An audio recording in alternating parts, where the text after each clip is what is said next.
नमस्कार। अहोई अष्टमी की कथा आइए सुनते हैं।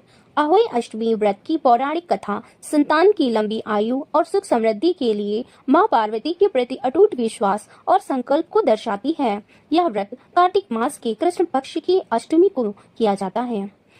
प्राचीन समय की बात है। एक नगर में एक साहूकार रहता था। साहूकार के 7 बेटे थे और उनकी एक बहू थी। साहूकार का परिवार बहुत सुखी था, लेकिन उसकी बहू को संतान सुख प्राप्त नहीं हो पा रहा था, जिसका दुख उसे हमेशा रहता था। कार्तिक मास के कृष्ण पक्ष की अष्टमी तिथि के कुछ दिन पहले, दीपावली से ठीक पहले, साहूकार की बहू जंगल में मिट्टी लेने के लिए गई। उसे अपने घर के लीपने और सजाने के लिए मिट्टी की जरूरत थी। जब वह जंगल में मिट्टी की खुदाई कर रही थी, तो अनजाने में उसकी कुदाल एक साही के बच्चे को लग गई। साही का बच्चा उसी कुदाल के वार से मर गया। इस घटना से साहूकार की बहू को बहुत पश्चाताप हुआ। वह बहुत दुखी हुई और साही के बच्चे की मृत्यु के कारण वह बहुत भयभीत हो गई। जल्द ही उसे एक और बड़ी विपत्ति का सामना करना पड़ा। साही के बच्चे की मृत्यु के दोष के कारण एक एक करके उसकी 7 बेटों की मृत्यु हो गई। बेटों की मृत्यु से साहूकार और उसकी बहू गहरे शोक में डूब गए। बहू को समझ आ गया कि यह सब साही के बच्चे को मारने के पाप का फल है। जब साहूकार को बहू ने अपनी यह दुख भरी कहानी अपनी पड़ोस की स्त्रियों को बताई, तो उन्होंने उसे यह सलाह दी, हे बहू, तुम बहुत दुखी हो। यदि तुम अपनी इस पाप से मुक्ति पाना चाहती हो और अपनी संतानों का सुख वापस पाना चाहती हो, तो तुम्हें अहोई माता का व्रत करना चाहिए।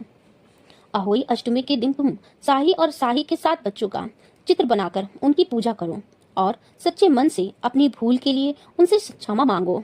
अहोई माता, जो कि माँ पार्वती का ही रूप है, तुम्हें अवश्य क्षमा करेंगी और तुम्हारी संतान को लंबी आयु का आशीर्वाद देंगी। साहूकार की बहू ने श्रद्धा पूर्वक उनकी बात मानी।